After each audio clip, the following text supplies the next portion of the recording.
Subscribe now and press the bell icon. Never miss an update.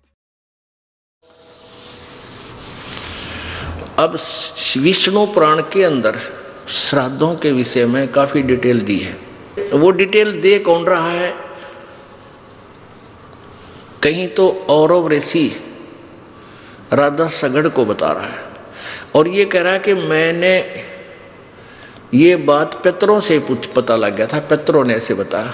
अब पितर आप तो भूत बने हुए हैं, उनके द्वारा दिए गए ज्ञान को उन्होंने पुराणों में लिख लिया और उस पुराण के आधार से फिर उन्होंने आगे। अब देखिएगा, ये आपको विष्णु पुराण दिखाते हैं। श्री विष्णु पुराण गीता प्रेस गोरखपुर से प्रकाशित।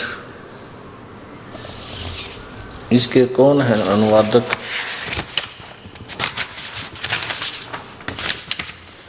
श्री विष्णु पुराण अनुवादक मुनीलाल, श्री मुनीलाल गुप्त। प्रकाशक वही है, गीता प्रेस गोरखपुर, गोविंद भवन कार्यालय कोलकाता का संस्थान। अब इसके 213 पृष्ठ पे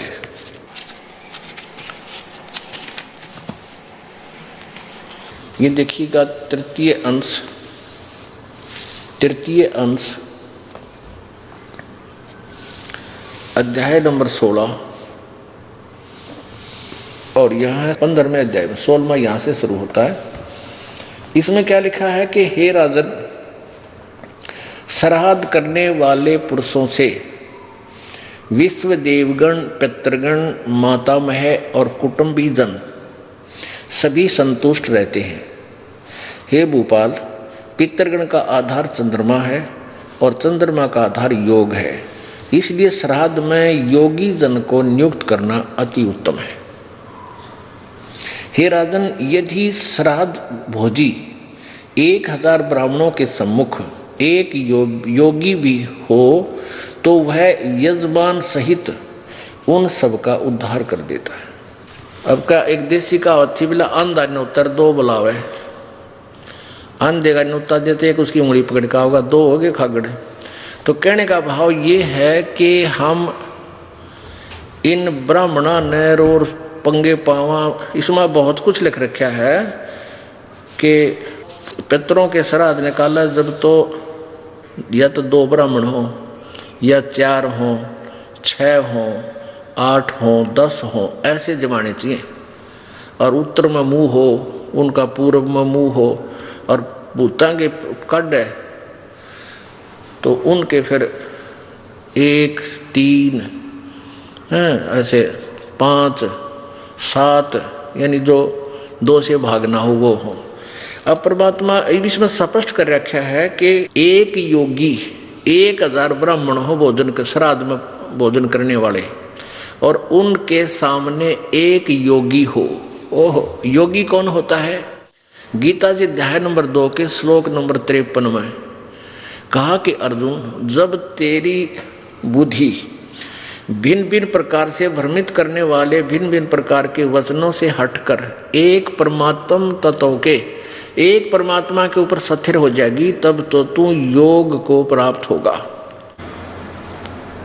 अब श्राद्धों के विषय में आपने पढ़ा, देखा, आंखों देख लिया। अभी विष्णु पुराण में श्राद्ध के विषय में एक और प्रकरण दे रखा है कि श्राद्ध में भैंस का दूध प्रयोग नहीं करना चाहिए, उससे श्राद्ध लगे नहीं। फिर आपके पितर तो रह गए बिना श्राद्ध के, कोई गाय तो अब रही कोई ना, गऊ तो बहुत अभाव हो गया, सब दूध श्राद्ध भैंस का ही प्रयोग करते हैं। अब देखिएगा, यही विष्णु पुराण गीता प्रेस गोरखपुर से प्रकाशित है। इसके 214 पृष्ठ पे है। अब 213 तो आपने पढ़ लिया। ये देखिएगा, ये है तृतीय अंश, वही चल रहा है। ये तृतीय अंश और अध्याय नंबर ये 16 जो अभी आपने पढ़ा था 213 पे, जब और कमाल दिखाऊँ आपने, इन जीव के चठोरे ने के जुल्म कर रखे है। पुणात्मा भक्ति करना कोई कठिन बात नहीं है, ज्ञान समझ में आना चाहिए। जब ये दिल डटेगा, एक जगह स्थिर होगा एक परमात्मा पे, नहीं तो आप वैसे भटकते रहोगे।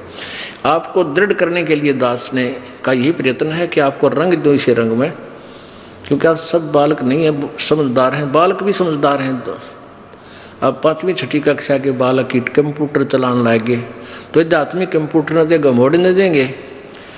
अब देखो, आपने यही पढ़ा था 213 पृष्ठ पे तीसरे अंश में और ये 16वें 15वें अध्याय में कि हे राजन, श्राद्ध करने वाले पुरुषों से विश्वदेवगण, पितृगण, मातामह यानी दादी और कुटुंबी जन सभी संतुष्ट रहते हैं जो भूत बन गए।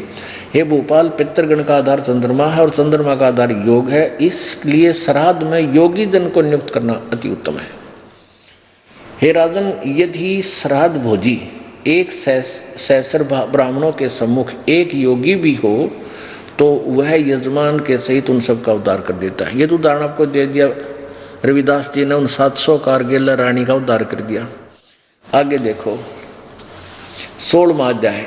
और बोले और इसी बता रहे हैं कि हवी, मत्स्य यानी मछली, ससाक, सशक खरगोश, नकुल, शुक्र, सूर और छाग, कस्तूरिया मृग, कृष्ण मृग, काला मृग, गवय यानी वन गाय, वो नील गाय बोलते हैं ना, वन गाय, और मेष यानी भेड़ के मांस से, तथा गव्य तरह के भी है।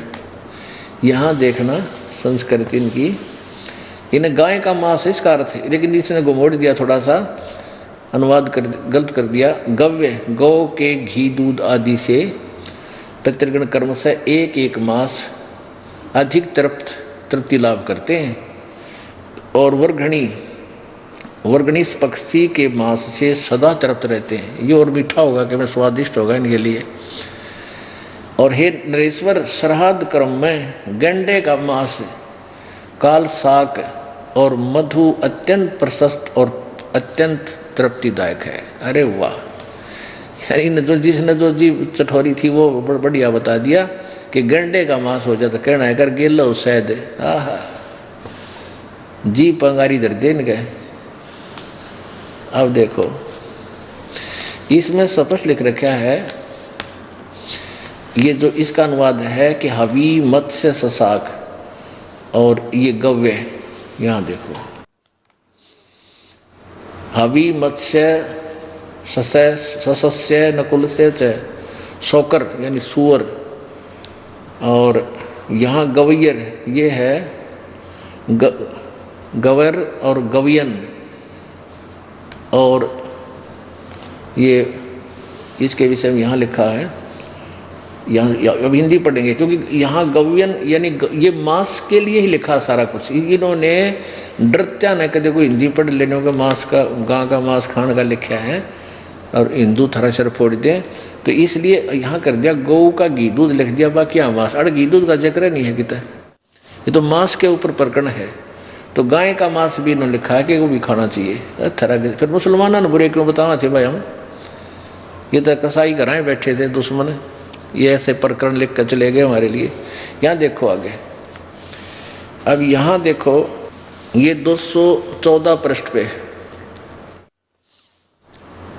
और वही 16वां अध्याय चल रहा है, 15वां पढ़े 16वां चल रहा है। यहाँ देखो इसमें भैंस का दूध श्राद्ध में प्रयोग नहीं होना चाहिए, और सारे भैंस के दूध तो श्राद्ध काटने तुम तो वो भी नकली काम तुम्हारा। ये देखो हे राजन, जो रात्रि के समय लाया गया हो, अप्रतिष्ठित जलाशय का हो यानी शाम का पानी, और जिसमें गौ तृप्त न हो सकती हो ऐसे गड्ढे का अर्थात दुर्गंध या फैन युक्त जल श्राद्ध के योग्य नहीं होता। एक खुरवालों का, ऊँटनी का, भेड़ का, मुर्गी का तथा भैंस का दूध श्राद्ध कर्म में काम न ले। बताए क्या तो काटोगे श्राद्ध, गए काम तय, इसलिए आ जाओ बंदी छोड़ की शरण में बेड़ा।